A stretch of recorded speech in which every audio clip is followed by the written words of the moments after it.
Hello students, इस video में अपन देखेंगे क्लास 9th मैथ्स का चैप्टर नंबर 6 है। चैप्टर नंबर 4 हमने पढ़ा था कोऑर्डिनेट ज्योमेट्री। चैप्टर नंबर 5 जो इक्लिप्स ज्योमेट्री है उसको टोटली अभी रिवाइज्ड जो करिकुलम आया है सीबीएसई का, कोविड-19 के चलते कुछ 30% को रिड्यूस किया गया। उसमें इक्लिप्स ज्योमेट्री को टोटली क्या कर दिया गया है, रिमूव कर दिया गया है, डिलीट कर दिया गया है, राइट। तो उसके बाद का नेक्स्ट जो चैप्टर है वो है आपका लाइंस एंड एंगल। तो इस वीडियो में हम सिर्फ और सिर्फ बेसिक चीज़ को पढ़ने वाले हैं, ना कि कोई क्वेश्चंस करेंगे। भी मैं जो बेसिक चीज़ है लाइंस और एंगल का वो सब मैं बताने जा रहा हूँ। उसको आप ध्यान से देखना, इसका नोट्स मैं भेज दूंगा, आप इसको अच्छे से जान ले। इसके बिना इस यूनिट को नहीं पढ़ पाएंगे आप, ठीक है। मैं पूरा डिटेल इसमें आपको दे रहा हूँ, ठीक है। एक एक चीज़ दूंगा मैं। देखो, मैं टर्म बात करता हूँ पॉइंट, ठीक है। एक टर्म मैंने क्या किया, पॉइंट। जैसे कि मैंने क्या पॉइंट को बात करूंगा, ठीक है। मैं लाइन को बात करूंगा, मैं रे क्या है उसको बात करूंगा, लाइन सेगमेंट क्या है उसको मैं बात करूंगा, ठीक है। एक हो गया लाइन सेगमेंट हो गया, ये एंगल्स हो गया, एंगल्स एंड इट्स टाइप्स, ये कौन कौन से टाइप्स के हैं इसको मैं बात करूंगा, ठीक है। तो ये सब को चीज़ क्या क्या है ये सब मैं अभी बताने वाला हूँ कि यहाँ पर क्या है, लीनियर क्या है, कोलिनियर क्या है, ठीक। ये सब चीज़ को भी मैं बात करने वाला हूँ, ठीक है। तो ये सब चीज़ को अभी मैं देखते जा रहा हूँ एक एक करके। जैसे हम सबसे फर्स्ट देखते हैं कि पॉइंट क्या है। पॉइंट है ना, पॉइंट जैसे हम बात करते हैं तो पॉइंट है ना, एक पॉइंट एक छोटा सा, जैसे कि ये ब्लैक बोर्ड है, ब्लैक बोर्ड में एक छोटा सा मैंने क्या लगा दिया, ये आपका क्या है, ये आपका पॉइंट है। तो पॉइंट को कैसे डिफाइन करोगे, पॉइंट है ना, पॉइंट एक ऐसा ज्योमेट्रिकल पार्ट्स है जिसका न के बराबर है उसका लेंथ होता है, नहीं विड्थ होता है। इट्स इग्नोरेबल है ना, इसको इग्नोर किया जा सकता है। एक छोटा सा पॉइंट ये क्या है, इट इज इंडिकेशन पॉइंट है ना, ये इंडिकेट करने के लिए होता है जिसका कोई क्या नहीं होता है, एक इग्नोरेबल मतलब जिसको इग्नोर किया जा सकता है, इतना बहुत ही कम क्या होता है जिसका लेंथ और विड्थ होता है, उसको अपन पॉइंट बोलते हैं, जिसको इंडिकेट करने के लिए जनरली लिखा जाता है पॉइंट, ठीक है। नेक्स्ट देखेंगे लाइन। तो लाइन क्या है, किसी भी दो पॉइंट का, यहाँ पर क्या है कि लाइन क्या है, line is a geometrical figure विच है ना, which made by to joining a two points, any two points. जैसे देखो ये 2 पॉइंट्स है, 2 पॉइंट्स को मैंने ऐसे करके क्या कर दिया, जोड़ दिया, तो ये क्या बन गया, एक लाइन बन गया। ये क्या बन गया, ये एक लाइन बन गया। देखो लाइन और लाइन सेगमेंट में डिफरेंस क्या है कि लाइन और लाइन सेगमेंट में क्या है, जिसमें पॉइंट को नाम दे दिया कि ये पॉइंट ए था और ये पॉइंट बी है, तो ये लाइन ए बी है। लेकिन एग्जैक्टली एक पॉइंट दूसरे पॉइंट को मैंने जोड़ दिया, ये यहीं तक बस कर दिया, ये पॉइंट ए है और ये पॉइंट क्या है, बी। तो ए बी को ऐसा डिनोट किया जाता है कि लाइन सेगमेंट, इसको क्या बोला जाएगा, line segment, line segment A B है ना। तो ये ए बी का लाइन सेगमेंट हो गया एग्जैक्टली जिसका मेजरमेंट करेंगे। और ये लाइन बस क्या है कि कहीं तक भी ज्वाइन करने के बाद आगे कहीं भी ले जा सकते हो, वो क्या होता है आपका लाइन। और दो एग्जैक्ट पॉइंट के बीच का मेजरमेंट जिसको अपन करेंगे या कर सकते हैं उसको अपन क्या बोलेंगे, लाइन सेगमेंट, ठीक है। नेक्स्ट अपन बात करेंगे रे। रे इंडिकेट द डायरेक्शन। यहाँ पर आप देखेंगे लाइन का डायरेक्शन कहाँ से शुरू है कहाँ से नहीं पता चलेगा, बट एक पॉइंट से दूसरे पॉइंट पे, जैसे कि एक पॉइंट है ये दूसरे पॉइंट में जाके मिला है और इसको मैंने डायरेक्शन कर दिया, ये देखो है ना। तो ये ए है और ये क्या है, ये बी है मानकर चलो। तो ये लाइन ए बी, इसको डायरेक्शन के साथ रिप्रेजेंट करेंगे तो ऐसा एरो का साइन अपन देंगे। देखो इट्स डिनोट ए बी है ना, A B is a line segment, A B is a line segment but A B is a ray, ray A B है ना। तो ए बी रे है जिसमें एरो का साइन दिखेगा, दैट इज अ रे। और यहाँ पर जिस पे डेस का लाइन है उसको अपन क्या बोलेंगे, लाइन सेगमेंट। यहाँ छोटी छोटी सी डिफरेंस है, may be you know very well about that all the things, but I am repeating this all, ठीक है। ये हो गया लाइन सेगमेंट। अब उसके बाद हम देखेंगे मेनली कि एंगल। क्या देखेंगे, एंगल। तो एंगल क्या है, angle is a geometrical figure which is made by to है ना, विच इज मेड बाय टू रे विच इज स्टार्टिंग फ्रॉम और इनिशिएटिंग फ्रॉम सेम पॉइंट, है ना, इनिशिएटिंग फ्रॉम सेम पॉइंट। इससे पहले एक और चीज़ देख देते हैं, कोलिनियर, है ना, कोलिनियर एंड नॉन कोलिनियर, इसका क्या मतलब है? कोलिनियर और नॉन कोलिनियर टर्म्स आपको बार बार यूज करने को मिलेगा। तो कोलिनियर इसका मतलब क्या होता है कि उसी लाइन पे, देखो ये लाइन है, यहाँ पास एक पॉइंट है P1, यहाँ पास पॉइंट है P2, यहाँ पास पॉइंट P3, यहाँ पास पॉइंट है P4, ये AB लाइन है। AB क्या है? लाइन है। अब AB एक लाइन कितने पॉइंट को कंटेन करता है? एक लाइन मिलियंस, कितने भी, अनकाउंटेबल, है ना, जिसको हम काउंट भी नहीं कर सकते, इतने पॉइंट को क्या करता है? कंटेन करता है अपने आप में। तो उसी में यदि कोई पॉइंट्स को बारे में बात की जाए, जैसे कि यहाँ पास क्या है, P1, P2, P3, P4, ये कहाँ पास है? तो इस लाइन पे है। किस पे है? लाइन पे है। So we can say that P1, P2, P3 and P4 are collinear if given points are in a same line, if given points are in a same line, then this all point is called collinear. क्या बोलेंगे? Collinear, because it is in a single line, a same line, है ना, एक ही line पे है। यदि मैं बात करूं कि जैसे कि ए बी मेरा लाइन है, यहाँ पास मेरा P1 है, यहाँ मेरा P3 है, यहाँ मेरा P4 है, और यहाँ पास P2 है, और यहाँ पास मेरा कितना, बस इतना ही ले दिया, चलो एक P5 ले लेता हूँ। तो इसका मतलब क्या है? देखो ये P2 और P5 क्या लाइन पे है? क्या नहीं है। So this P1, P2, P3, P4, P5 are not in a same line, so it is a non-collinear. But P1, P3 और P4 एक ही लाइन पे है, इसलिए यहाँ पर क्या बोल सकते हो? P1, P3, P4 ये क्या है? कोलिनियर है। ये क्या है? कोलिनियर है। लेकिन P2, P5 इसके साथ लीनियर नहीं है, इसलिए ये क्या है? नॉन कोलिनियर है। तो नॉन कोलिनियर एक कोलिनियर का फंडा ये है, याद रखिए, कोलिनियर और नॉन कोलिनियर का।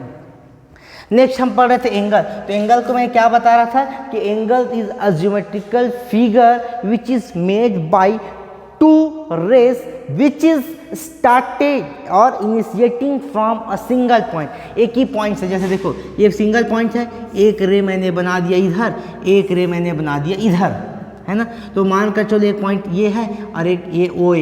ये OA क्या है? एक रे है। ये OB क्या है? OB भी एक रे है। तो देखो OA और OB क्या है? ये एक रे है, OB दोनों रे। तो दोनों के बीच में जो मेजरमेंट होता है एंगल का, इसी को क्या बोलते हैं अपन? एंगल। इसी को क्या बोलते हैं अपन? एंगल। ठीक है। तो टाइप्स ऑफ एंगल, तो टाइप्स ऑफ एंगल में अपन देखेंगे एक्यूट एंगल। क्या देखेंगे? Acute angle. तो एक्यूट एंगल बोलने का मतलब ये होता है कि जिसका मेजरमेंट 0 से 90 के बीच में होता है। 0 से 90 के बीच, 90 नहीं, है ना। तो 0 से क्या हो? ग्रेटर हो, है ना। और ये एंगल है ना, तो ये कौन सा है? ये एक्यूट एंगल का बात कर रहा हूँ। तो एक्यूट एंगल क्या होता है? 0 से ग्रेटर होता है, बट 90 से क्या होता है? लेस होता है। ये क्या लेस का है? ये ग्रेटर का साइन है। तो एक्यूट एंगल क्या? जो 0 से ग्रेटर हो और 90 से कम हो। जैसे कि मैं यहाँ पर एक ग्राफ बना दे रहा हूँ, तो देखो ये 0 है, तो यहाँ से यहाँ तक कितना जाता है? 90 डिग्री। यहाँ कितना हो जाता है? 180 डिग्री। यहाँ हो जाता है 270 डिग्री, और यहाँ पास आके 360। तो इसके बीच जितना भी एंगल बनेगा वो सब के सब क्या है? एक्यूट एंगल है। अब एग्जैक्टली यदि यहाँ से लेकर यहाँ तक चला जाए, यहाँ तक का मेजरमेंट हो जाए, तब हम उसको क्या बोलते हैं? Right angle. क्या बोलते हैं? राइट एंगल का मतलब क्या है? कि जिसका मेजरमेंट एग्जैक्टली कितना हो?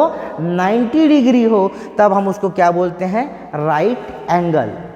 उसके बाद आता है ऑब्ट्यूस एंगल। क्या आता है? Obtuse angle.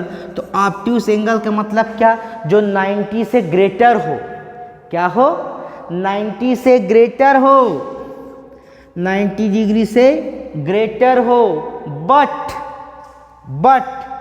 180 डिग्री से लेस देन हो। मतलब यहाँ से लेकर यहाँ तक का एंगल जो बीच में आता है ना, यहाँ से लेकर यहाँ तक के एंगल, जितना भी एंगल इस सेकेंड क्वाड्रेंट में बिलोंग करते हैं उसको बोला जाएगा क्या, ऑब्ट्यूस एंगल।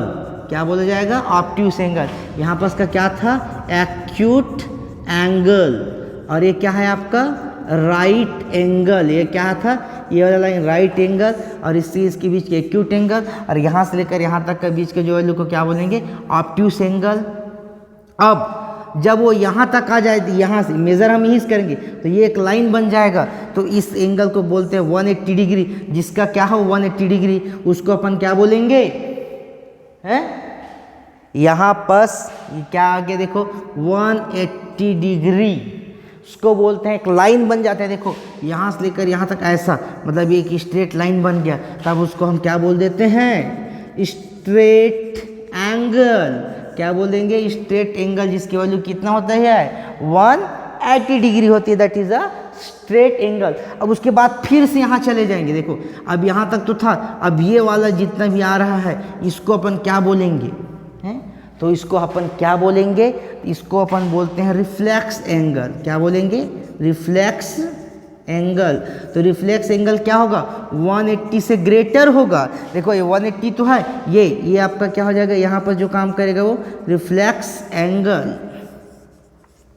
ये पूरा इधर जितना भी एंगल बन रहा है ना, यहाँ से लेकर पूरा यहाँ तक जो एंगल बनेगा वो क्या है आपका रिफ्लेक्स एंगल है। तो रिफ्लेक्स एंगल 180 से क्या होता है, बड़ा होता है, लेकिन 360 डिग्री से क्या होता है, कम होता है। उसको अपन क्या बोलेंगे, रिफ्लेक्स एंगल। और जब वो यहाँ तक आ जाता है, पूरा एक कंप्लीट सर्कल कंप्लीट कर लेता है, तब उसको क्या बोला जाता है, कंप्लीट एंगल।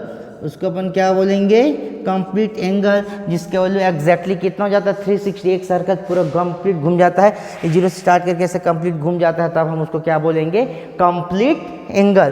तो यह इतना आपका एंगल से रिलेटेड बात हुई कि क्या क्या टाइप्स के एंगल होते हैं, कैसा होता है, क्या होता है। ठीक है, एक मैं और बात कर देता हूं जिसका यूज हमको बार बार पड़ेगा, लीनियर पेयर। क्या बात पड़ेगा, लीनियर पेयर। लीनियर पेयर क्या है, लीनियर पेयर का मतलब क्या है कि एक लाइन को मतलब 180 डिग्री को, ये देखो ये कौन सा है, ये 180 डिग्री है। तो इस 180 डिग्री पर जितना भी लाइन बनाया जाए एक पॉइंट से ना, जैसे कहीं भी मैं एक पॉइंट ले जाता हूँ, देखो यहाँ पास ले लिया, यहाँ मैंने एक लाइन बना दिया, यहाँ मैंने एक लाइन बना दिया, यहाँ मैंने एक लाइन बना, चाहे कितना भी बनाओ, तो ये क्या होता है कि एक स्ट्रेट एंगल को पूरे एंगल्स में बांट देता है। जैसे देखो ये मान कर चलो, ये एंगल 1 हो गया, देखो इधर एंगल 2 हो गया, ये एंगल 3 हो गया, ये एंगल 4 हो गया, ऐसा। तो कितने भी हो, तो जितने लाइन बनते जाएंगे उतने ही ज़्यादा एंगल्स बनते जाएंगे। तो जितने भी ज़्यादा एंगल्स बनते हैं तो पूरे एंगल को एक लाइन पे डिवाइड करता है, मतलब बनाता है उस एंगल को। तो 180 डिग्री तो यहाँ पास क्या हुआ है, 180 डिग्री बटे हुए, मतलब angle 1, angle 2, angle 3 and angle 4। तो इस सभी लाइन का सम कितना होता है, 180 डिग्री। उसी को अपन बोलते हैं लीनियर पेयर, क्योंकि क्या है, ये लाइन 1 था, ये लाइन 2 था, ये लाइन 3 था, है ना।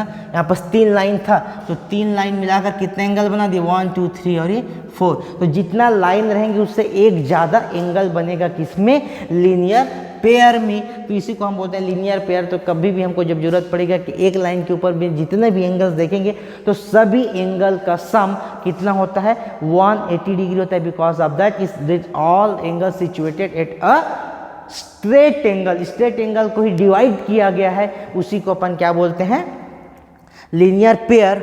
ठीक है, उसके बाद बात आएगी कॉम्प्लीमेंट्री एंगल। कौन सा angle, complementary angle. Most important है कॉम्प्लीमेंट्री एंगल और एक सप्लीमेंट्री। तो कॉम्प्लीमेंट्री एंगल का मतलब क्या होता है, 90 डिग्री जैसे मैंने बना दिया, मान कर चलो यहाँ पास मैंने क्या बना दिया, ये देखो ये 90 डिग्री। जैसे यहाँ पास क्या किया था हमने, 180 डिग्री, यहाँ पास क्या किया था हमने, 180 degree.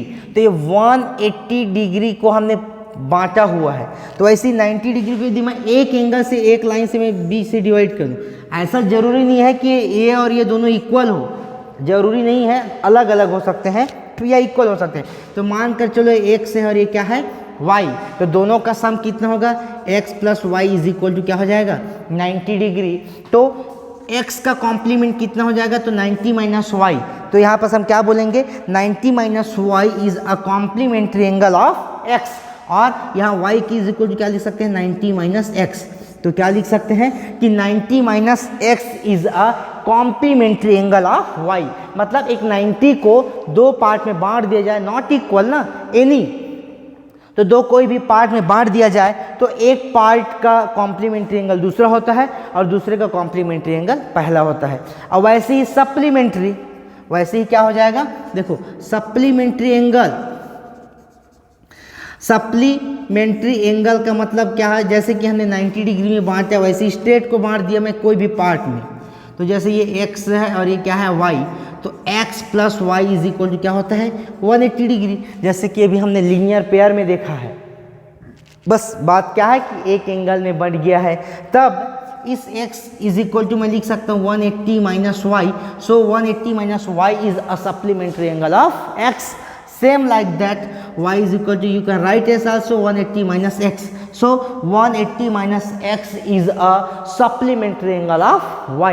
So they are supplementary or complementary to each other. It's depend on that 90 degrees divided or 180 is divided. When 90 degrees divided in two parts, so both are complementary to each other, and when 180 means straight angle is divided in two parts, so both of them are, they are supplementary to each other. ये supplementary, complementary, linear, and this points collinear, non linear, और यहाँ पास angle, then types of angle, this all the things है ना, इस सभी things को आपको दिमाग में अच्छे से रखना पड़ेगा, तभी आप एक्सरसाइज के सॉल्यूशन कर पाएंगे। इसीलिए मैं इस वीडियो में लेकर आया हूँ बेसिक चीज़ कि लाइंस और एंगल में भी क्या क्या हमको ज़रूरत पड़ेगी, इस चीज़ को आपको सब फर्स्ट जानना पड़ेगा। फिर नेक्स्ट वीडियो में मैं आपको लेकर आऊँगा एक्सरसाइज और उसको सॉल्यूशन कैसे करना है इसको मैं आपको बताऊँगा। फर्स्ट इससे पहले आप इस पूरे बेसिक डिटेल्स को आप अच्छे से जान लें। Right, thank you very much.